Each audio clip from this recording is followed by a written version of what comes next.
Welcome, friends, to another edition of Economic Update, weekly program devoted to the economic dimensions of our lives, our jobs, our incomes, our debts, those of our children, and those looming down the road. I'm going to be talking about a number of topics today, but I wanted to remind you again of who I am, because apparently I don't do that often enough.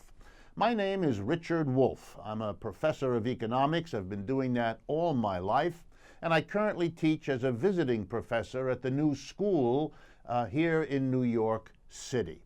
And that's where the program originates, although I am very proud to remind everyone that we are now broadcast weekly, regularly, on 71 stations across the United States, and we're growing, which is one of the best pieces of news I can offer. Okay, let's jump right in. Most of the young people who graduate from colleges and universities, for that matter, most of the young people who go to colleges and universities, whether they graduate or not, go to public schools. The overwhelming majority, roughly 3/4, of the graduates and the attendees at what we call higher education in the United States go to public schools, not private schools. It is a public function to train, to equip, to educate the brightest, the best that go to colleges and universities. Unfortunately, a sizable number of the brightest and the best can't afford it these days, can't take on the debts these days, and that's a whole nother conversation. But I want to focus us on those who do go and on those who do graduate, whether they do so in a short amount of time or they have to go back to school and so on. Because there are some numbers that ought to concern every citizen of the United States, and indeed should have been, but wasn't, a major issue of the presidential campaign. In the year 2007 and 8, the academic year, that's the last year before the crisis of 2008, the collapse of global capitalism, hit us all. In that year, in the United States, the amount of money allocated for public higher education, universities, state universities, community colleges, state colleges, all of that, was about $91 billion. In 2015-16, the full year just ended, the total amount of money allocated by the United States to higher education, to public higher education, was $10 billion less. That is, $81 billion instead of $91 billion. And that's with everything adjusted to take account of inflation. In other words, you had a major drop in the amount of money allocated to higher education, public higher education. Well, let's see what happened over the same period of time, 2007-8 to 2015-16, to full-time equivalent enrollment at public colleges and universities. It went up by just shy of 9%. Wow. Wow. The money allocated for higher education went down 11%. The number of people going to colleges and universities operated by state and sometimes local governments went up by 9%. The bottom line then is that state appropriation per student, the amount of money spent by public authorities per student over these years, roughly 10-year period shaped by the crisis of capitalism, dropped by 18%. Folks, that's staggering. That's an amazing thing for one of the richest countries in the world to say, that they dropped by almost a fifth the amount of money spent per student to educate him and her to be as productive a citizen as possible. Why do I say this?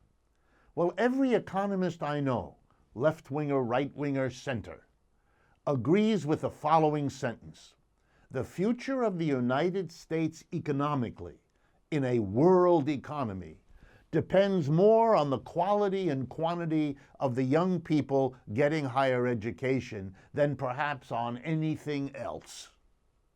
It certainly is a major determinant of our economic future. What kind of a country shoots itself in the foot by dropping the allocation of money to higher education? And not just dropping it a little, dropping it a whopping 18, that's actually over 18% in a short, basically 8-9 year period.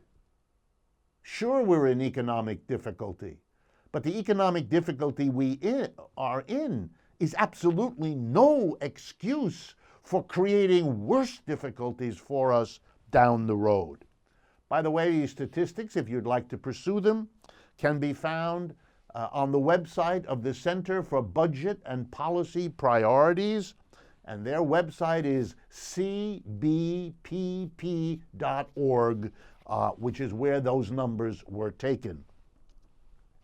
An economic system that would cut back on the basis of its economic future is an economic system that is out of control, that is as badly mismanaged and disorganized as our current political races for president suggest we are when it comes to politics.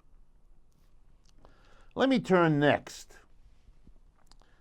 to an obscure legal proceeding in the town of Princeton, New Jersey. And you'll see in a moment why it is enormously important and deserves a few minutes of our time this morning. Last week, there was supposed to have been a court case brought by some homeowners and residents in the relatively small town of Princeton, New Jersey, against the very, very wealthy Princeton University that is located in the same town. Princeton, just to give you an idea, has an endowment that's a store of savings, a portfolio of shares of stocks and bonds and so forth, in the neighborhood of $22 billion.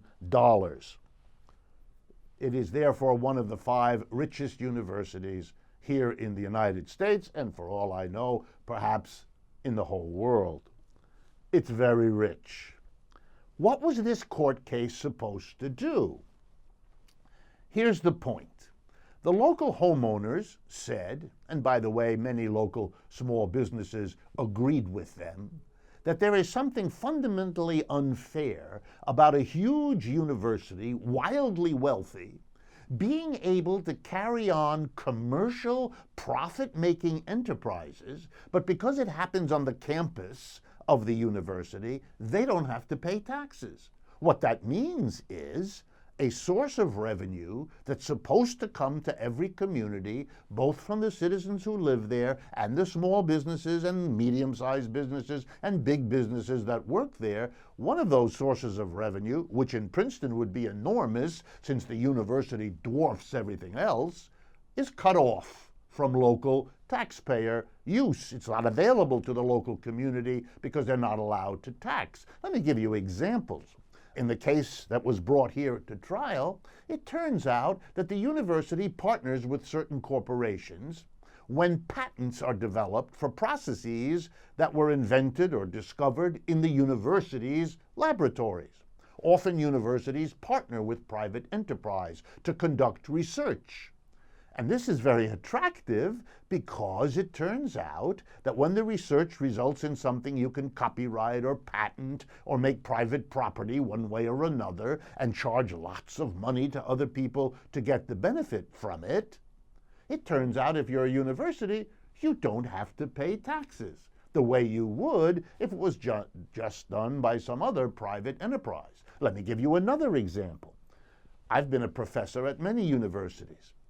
When I was a graduate student and teaching, for example, at the end of my formal higher education training at Yale University, I was able to use my Yale University office, like many, many other professors, to go around looking for profitable consulting gigs when I would do paid research or paid testimony. In other words, I was using my tax-exempt university office located in a tax-exempt university building, located on tax-exempt university land, to make private profit. And by the way, the federal government requires me to pay income taxes on that money because it's a private enterprise that I'm engaged in.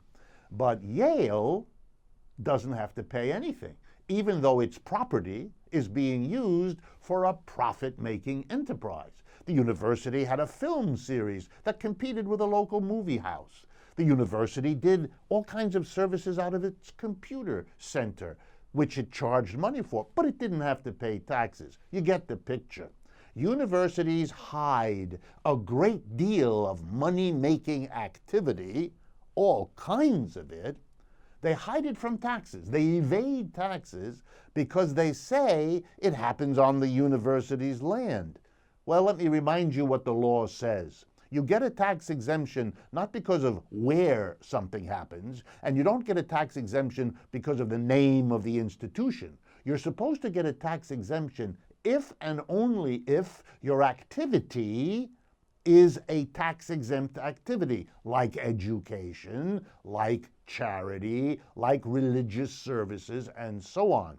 What Yale and Princeton are doing, and all these schools do it, is hiding, evading. They are trying to say that because it's a professor in a classroom, because it's a department at the university, or because it's the legal office of the university that has a patent, even though they are engaged in activity that makes money, not activity that educates anybody, not activity that's charitable or religious, money-making, profit-earning activity, they can evade the taxes anybody else doing that has to pay by claiming they're a university. Well, the people of Princeton have had it. They went to court. 4 days before it was to be heard in court, Princeton offered these people a settlement. 800 or so complainants were given $10 million, basically to shut them up, to evade the risk that in a courtroom of local people, this case would have been decided exactly the way it should be decided, against the university. And that would put at risk the university from many other suits to deal with all the other tax evasions that wealthy educational institutions practice as a matter of course. My guess is there were intense consultations among the lawyers for Yale and Harvard and Princeton and places like that around the country that made the decision, don't risk it in court. It could cost us billions. Much better to spend a few $10 million shutting up the people who are complaining, and at least thereby postponing the day of reckoning when finally tax evasion, which is something we'll be talking about repeatedly on this program, when tax evasion is made at least a little more difficult. Well, let's get at taxes in yet another way, with yet another update. It was announced this last week by the Associated Press that the Oakland Raiders NFL football team is seriously considering moving from its namesake Oakland, California, to Las Vegas. Why might they do that? Well, they might do it because Las Vegas, and indeed the state of Nevada, together with the largest casino owner in Las Vegas, the famous Sheldon Adelson, a major contributor to Republican candidates for high office, including the presidency, the two of them have gotten together and offered to build them what would be the most expensive new football stadium in the United States. And what the state of Nevada has offered to do in a difficult vote at the level of the state legislature is to offer, and get ready for this, folks, to raise taxes on room rentals in Las Vegas in order to contribute, hold on to your hats now, $750 million, $750 million to the building of this stadium. That's right. Mr. Sheldon Adelson will contribute hundreds of millions of dollars. He's a multi-billionaire. The Oakland Raiders will have to contribute a little bit, but one of the biggest chunks will be the people of Nevada.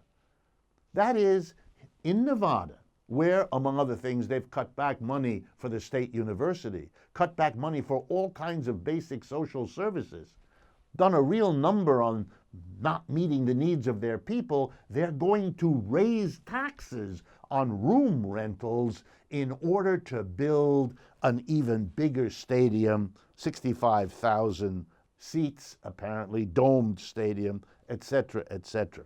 Why am I talking about this?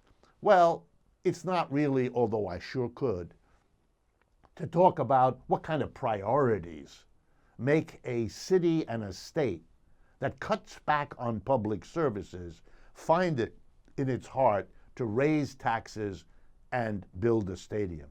Of course, the defense of it is the usual. It will create jobs. It'll create jobs in the short run for the people who build the stadium, the construction workers, and it will create longer run jobs for people who do the cleaning of the stadium, the serving of the hot dogs at the stadium, people who, as you well know, get wages that make them at or below the poverty level in our society. That's what Las Vegas gets for $750 million of taxpayer money.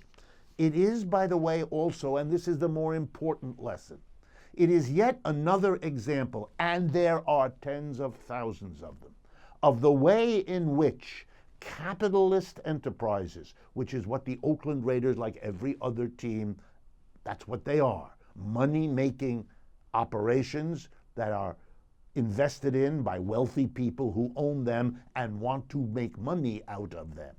It's one of then the many, many examples of how the capitalist enterprise leans on, depends on, and rips off the government, taking huge amounts of the tax money paid by all of us in order to fatten their profits.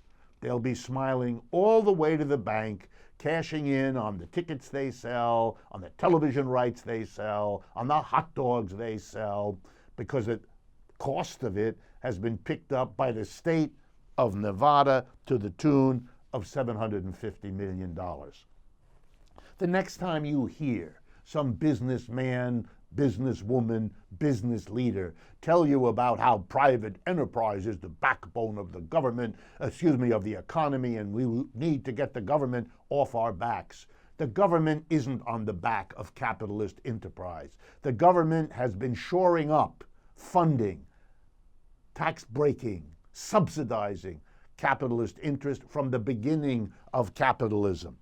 They don't want the government to help anybody else. They're very eager to have the government help them. Just watch the owners of the Oakland Raiders and Mr. Sheldon Adelson, the owner of the biggest casinos in many parts of the world, working overtime to get state money to fund their private enterprises.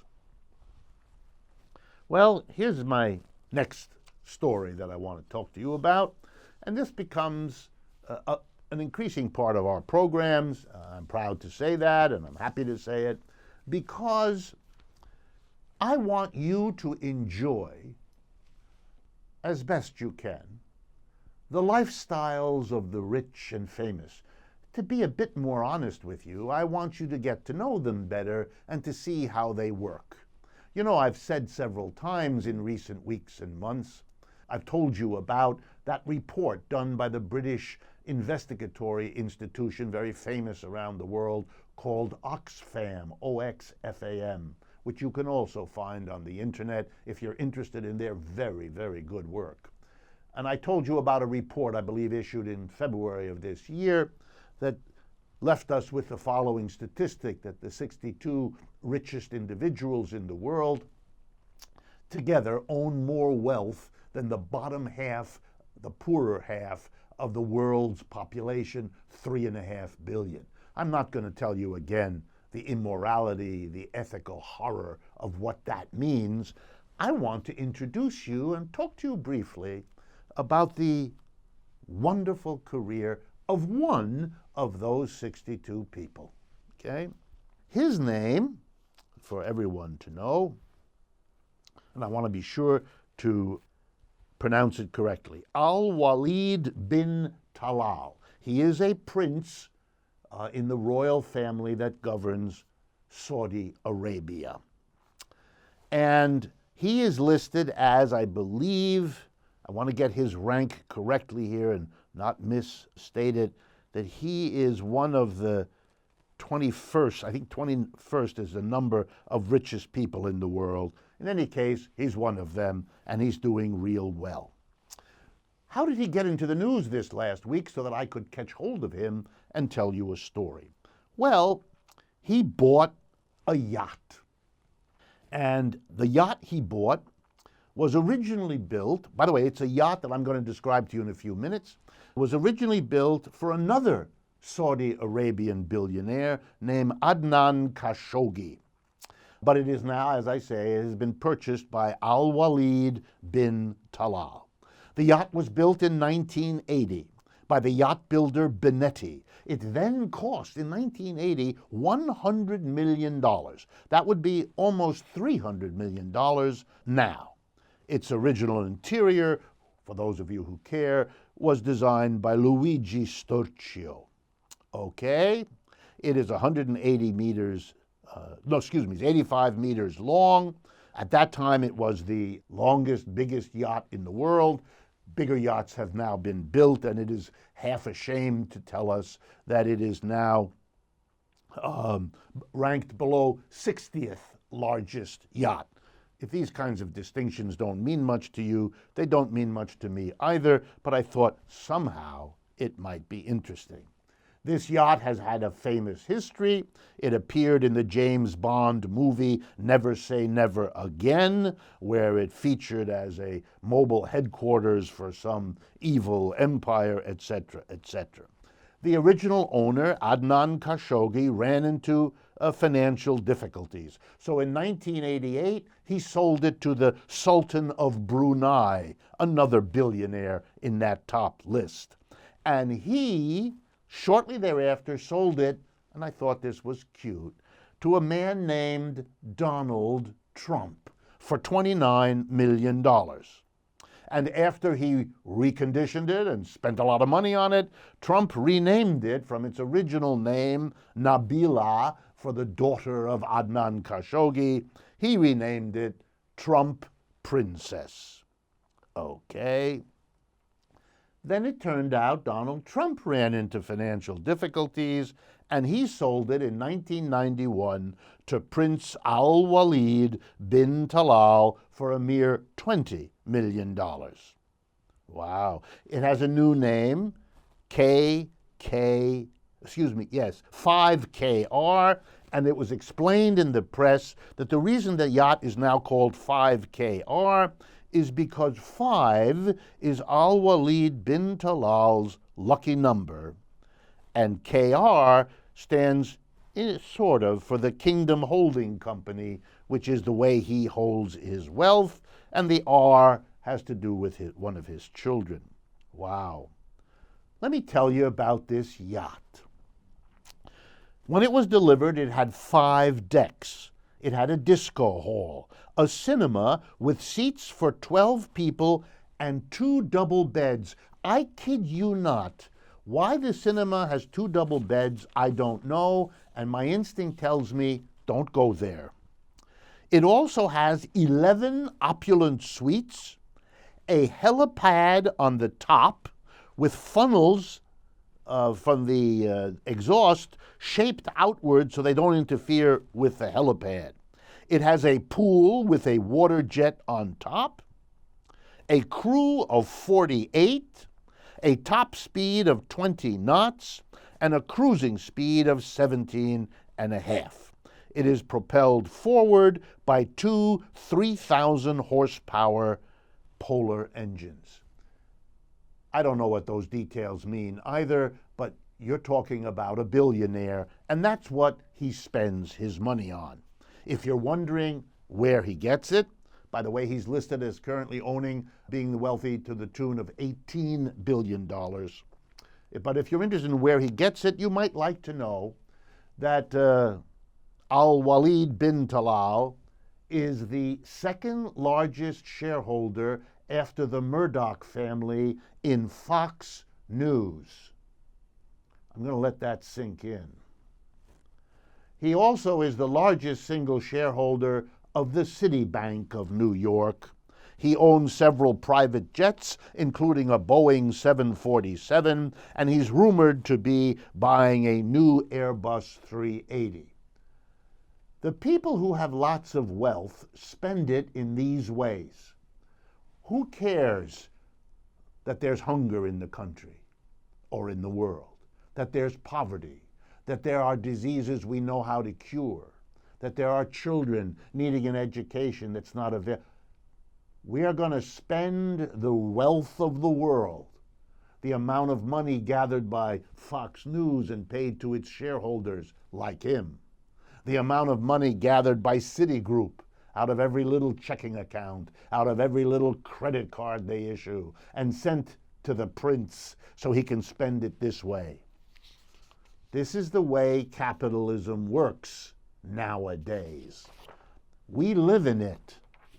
They benefit from it. It is something to think about. We've come to the end of the first half of today's economic update. I want to thank you for being there with us, and I would like to invite you to stay for more, and I think even more interesting, economic updates that we will be working through in the second half of the program. Stay with us. We'll be right back. Welcome back, friends, to the second half of Economic Update. Here we are in October 2016, and the updates keep coming to me, often from many of you, and I wanted to take a moment to thank you again for sending us interesting materials, interesting articles. They're very valuable. It's a wonderful way for you to partner with us and for us to benefit very much from the partnership. And again, the way to do it, very simply, go to our websites, rdwolf.com and democracyatwork.info. Both of those websites enable you to contact us, to email us, to send us anything you like, to tell us what you like and don't like about the program. Make it better for you by letting us know what you want and what you would like to see, more of, less of, etc. By the way, those websites are also where we upload material literally every day, where you can follow us on Facebook, Twitter, Instagram, just by the click of a mouse. It's very easy. It allows us to provide you with all kinds of information, all kinds of audio and video and written materials. We do that to serve you and to build the audience and the awareness that this program is committed to. Partner with us. Make use of that material. Share what we're doing here with people you know might be interested. All of that's possible. I want to thank the very warm reception I got earlier this week when I visited Florida. I spoke in Sarasota and St. Petersburg and in Tampa. The audiences were wonderful. The questions couldn't have been more interesting, both for me and I hope for the audiences that were there.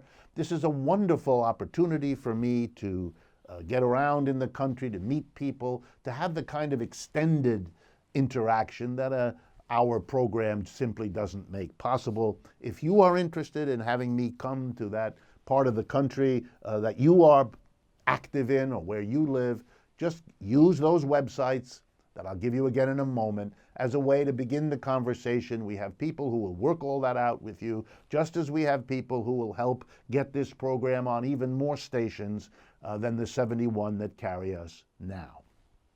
So as I say, rdwolf.com and Democracy at Work, that's all one word, democracyatwork.info. That's the way to partner with and to extend thereby the influence and reach of what we do each week on this program.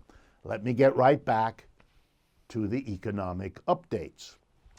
I was struck this week, to be particular, on October 19th, 2016, by an article carried in Bloomberg News. Bloomberg News is, if not the most important financial and economic news service in the world, certainly one of the handful that reaches the most people in the business world or people interested in the business world. I follow it all the time because it's a way for me to gather materials, among other things, for this program.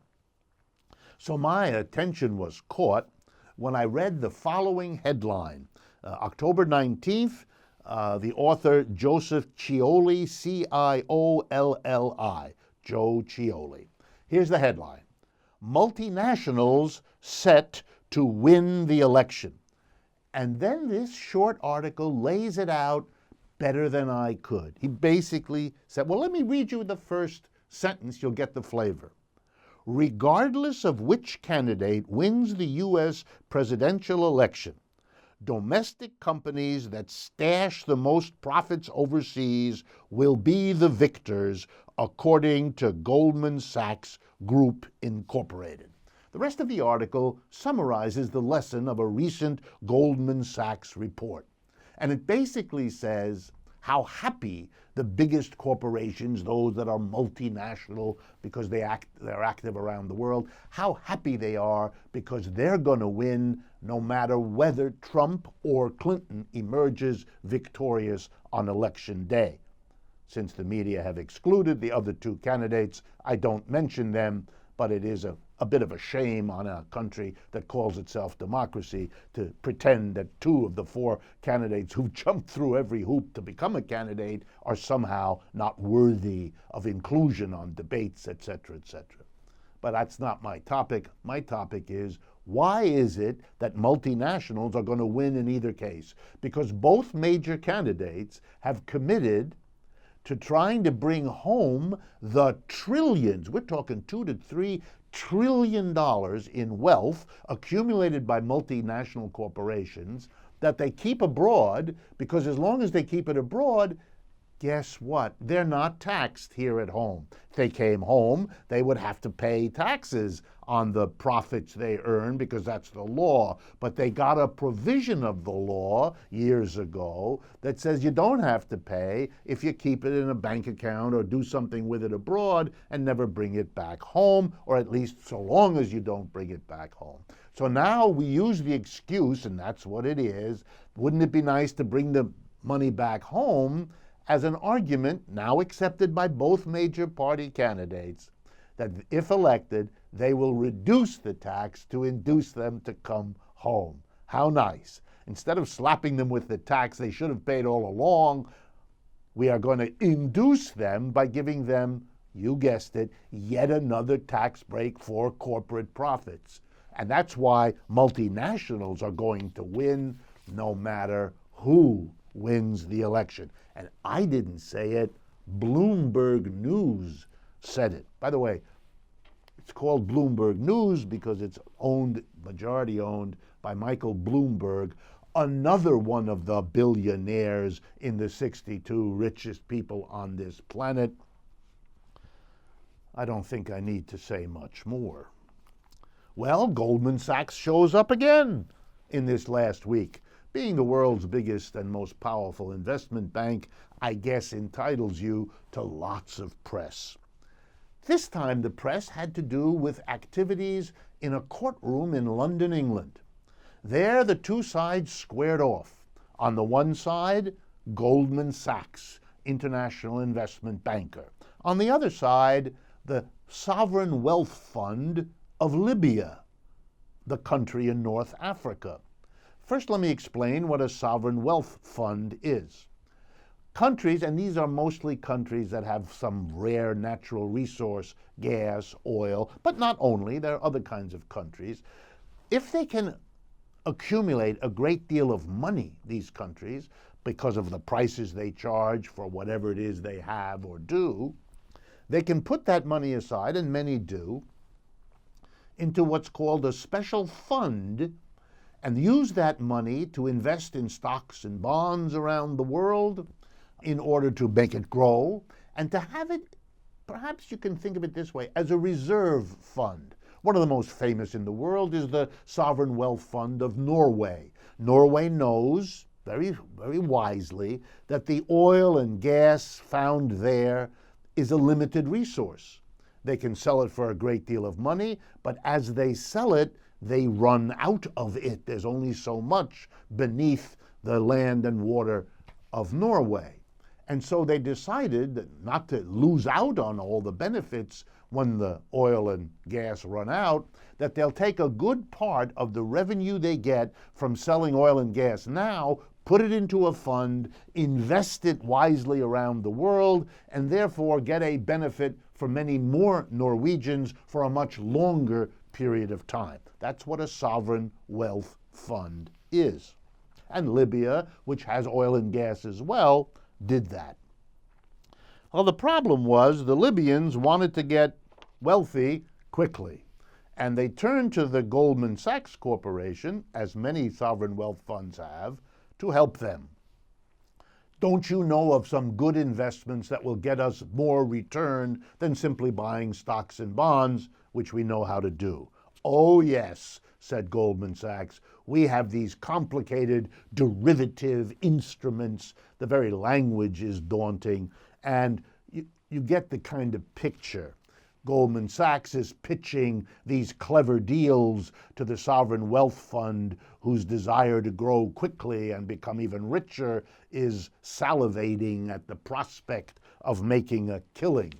Well, but they might not be salivating enough. What the courtroom showed in London was the following. The Libyan Sovereign Wealth Fund claims they were systematically misled by Goldman Sachs, that they lost as a consequence of risky deals that Goldman Sachs entered into with their money, having told them a story about how the risk wasn't very great. Now the Libyans claim it turns out the risk was great. The reason they know that is they lost $1.2 billion, at least that's the claim. Goldman Sachs invested it, and that money was lost. Those investments turned bad. Goldman Sachs says that's the way the market works. They didn't mislead anybody. They told them what the risks were. The Libyans say, no, you didn't. What got a little bit dicey was the revelation in the courtroom that Goldman Sachs had, I'll be careful with my words now, provided trips, rewards, gifts, including perhaps prostitutes to the various personages, in internships to their relatives. All kinds of things were alleged and claimed, denied and denounced. But you get a glimpse from that trial into the seedy world by which bankers suck the money into their own hands that was supposed to help countries around the world have a less short time of benefiting from their natural resources. For those of you interested, the court in London found in favor of Goldman Sachs and against Libya, which is now considering, of course, appealing this judgment. All right, yet again, another story that might have gone by your attention, and that's part of what Economic Update as a program is committed to, making sure that the stories that never see the light of day or that are buried in some obscure corner that most of you have not the time or the attention to look into because these documents don't flow across your desk the way they do mine. My job is to find them, to analyze them, to present them so that you do understand the economic system you live in and understand it for being the flawed, declining, troubled, and out of control economic system that it is. That's, of course, a decision you will have to make as to whether you agree. My job is to present the evidence and let you at least know what's going on. So I turned recently, with great interest, to a story that appeared in one of the most conservative business publications in the world. It's a British magazine called The Economist. I presume many of you have seen it. It's very widely distributed around the world. And in the issue of The Economist, dated October 15th of this year, there was an article, and I'm going to read you the title of the article and then analyze quickly with you what it says. Here's the article that is the form of a question. Why did the Obama administration change its mind on the American Airlines U.S. Airways merger? Okay, let's review quickly what happened. 3 years ago, American Airlines and U.S. Air decided they wanted to merge into one airline. The Obama administration filed a lawsuit against that merger, alleging that it would raise prices and fees, cut service, and be bad for the American people. 3 months later, the Obama administration reversed its position, settled with the airlines, allowed the merger to go forward, and it is now part of the scene. The Economist asked itself, why the reversal? Why this peculiar situation? But it asked the question because it has other questions, and I want to make sure you know what they are. The United States now does 80% of its flights with 4 airlines. That is much less competition than exists among, say, European airlines. And it turns out that European airlines have much lower profit margins than American airlines. Gee, how surprising. Very little competition, prices are higher, profits are greater. More competition, just like the textbooks tell us, should be more competition, meaning lower prices, lower margins, and that's how it works. The Economist enjoys telling us that in recent times, the price of fuel, as we all know, has dropped by 50 to 70%, but the fares have only dropped by 8.6% in the United States, even though they've fallen more in Europe. How interesting.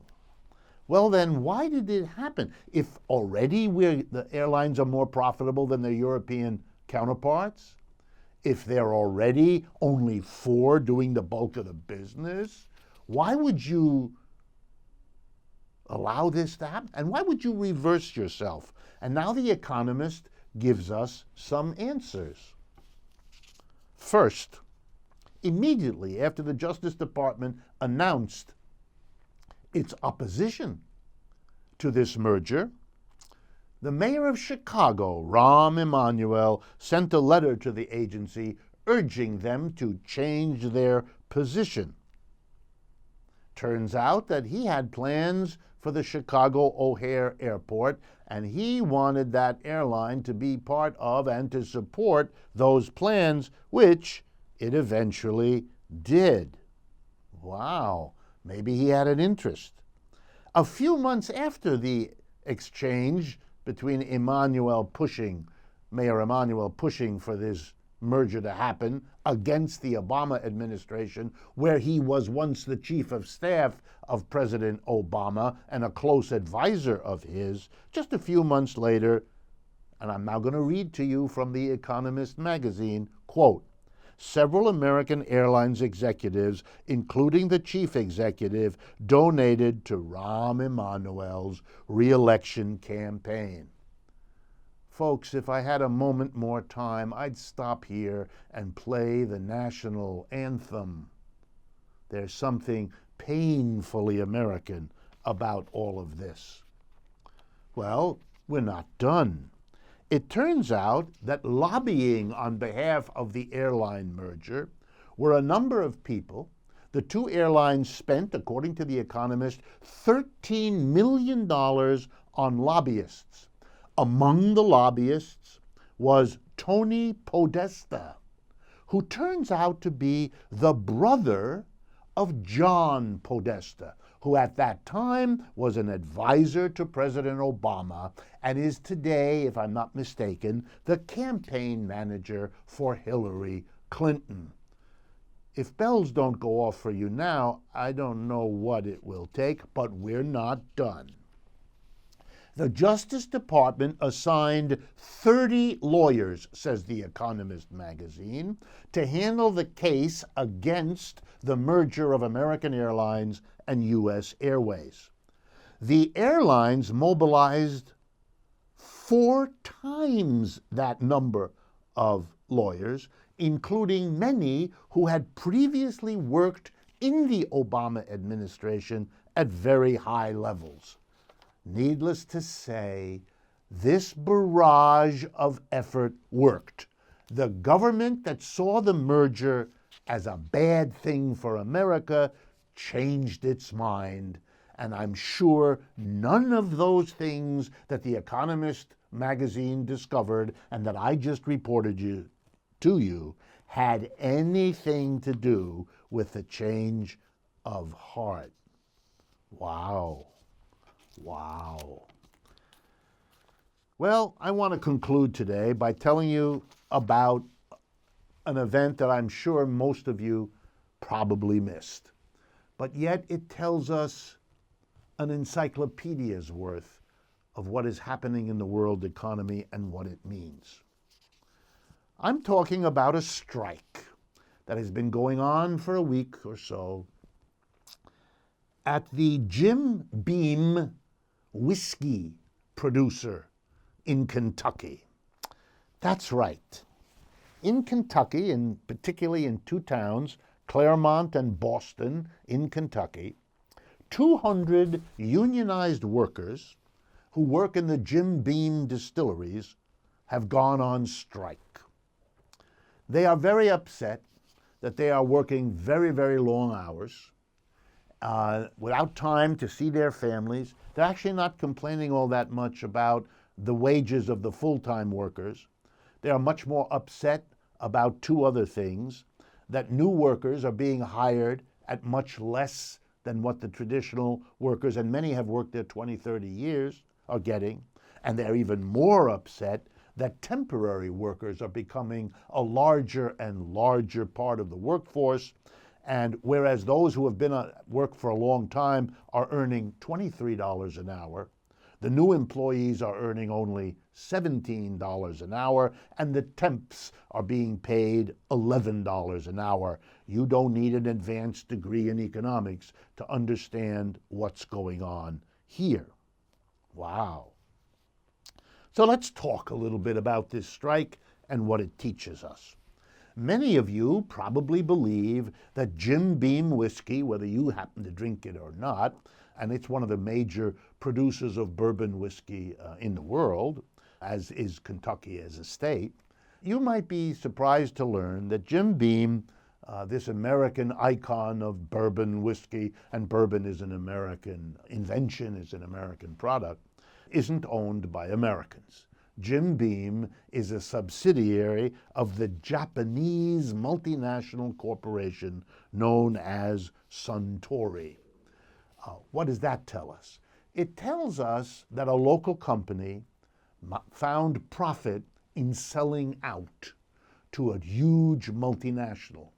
And not that I'm in favor of small-scale capitalist enterprise as somehow better or different in basic structure from a large one, but it is the case that a company born and raised in the Kentucky neighborhoods where it exists may have a different attitude towards its workers, towards its community, towards its obligations as a citizen, of its local area than a multinational corporation with operations around the world, headquarters 10,000 miles away, etc., etc. More and more of the American economy is in the hands of multinationals, And by the way, it isn't that much better to be in the hands of an American multinational than it is of a Japanese or a European. They are more like one another than they are different, and they have global operations that make them function, and the care and attention and loyalty they have to any one small part of it is minuscule. And that would be the case if it were an American multinational, every bit as much as it is with a Japanese. Well, what's going on here that has broader lessons for us? Well, I think it's this. If you allow a private company, as Jim Beam once was, an independent private company, to function in an area, then you're saying, okay, it'll make some jobs, it'll produce some product. It has some organic relationship to the environment in which it functions. But if you allow a private company, when and if it feels like it, to sell itself to another company, that may be very good for the executives who will get a bonus, who will get a new job, who will get a higher corporate salary, and it may be very good for the shareholders who get a nice boost in the value of their shares when the big company buys them out as owners of the shares of the little company. So it's good for the executives and it's good for the shareholders, but it is not good for the workers there. How do we know that? That's why they're on strike, because they are getting shafted here. The decision made by a small number of people, the board of directors of Jim Beam that made that decision, was 15 to 20 people. The number of folks on strike, 200, that's 10 times what we're talking about. A decision was made by 1/10 of a community, the people who work in and around Jim Beam, and it affected 100% of the community. That's not democracy.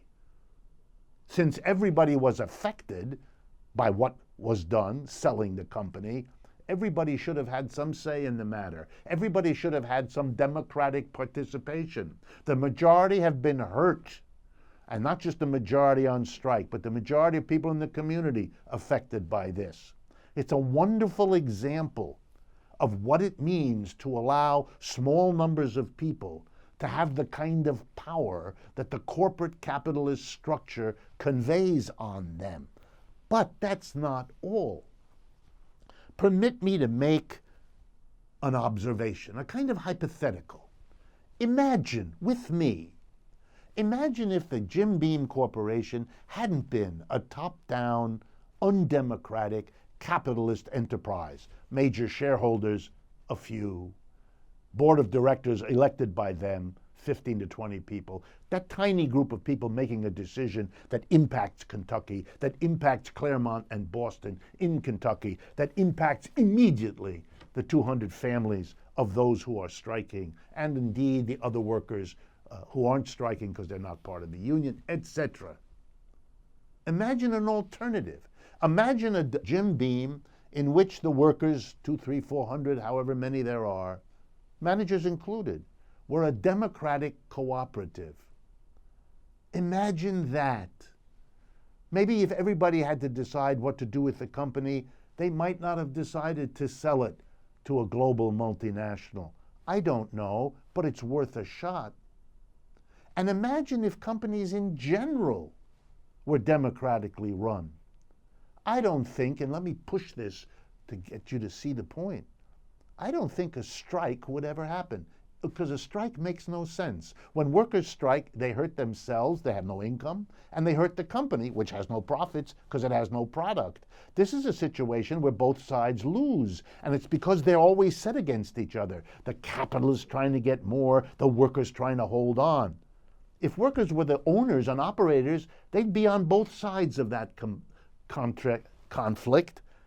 And what they lost as a worker, they'd gain as an employer. What they lost as an employer, they'd gain as a worker. There'd be no point in having issues resolved by a strike. We would have an economy that runs very differently. Think about it, friends. It is an enormous lesson from a little corner strike in Kentucky at Jim Beam. We've come to the end of our time for today. Thank you so much for being part of this program. Let me remind you, please, that we have already a partner called truthout.org, a remarkable independent source of news and analysis, and that we're looking for more partners, yourself included. Go to our website, particularly democracyatwork.info. Check out sponsor for a way for you to help this program. But check out the entire website for the many ways you can partner with us. We want you to, we invite you to. And I look forward to speaking with you again next week.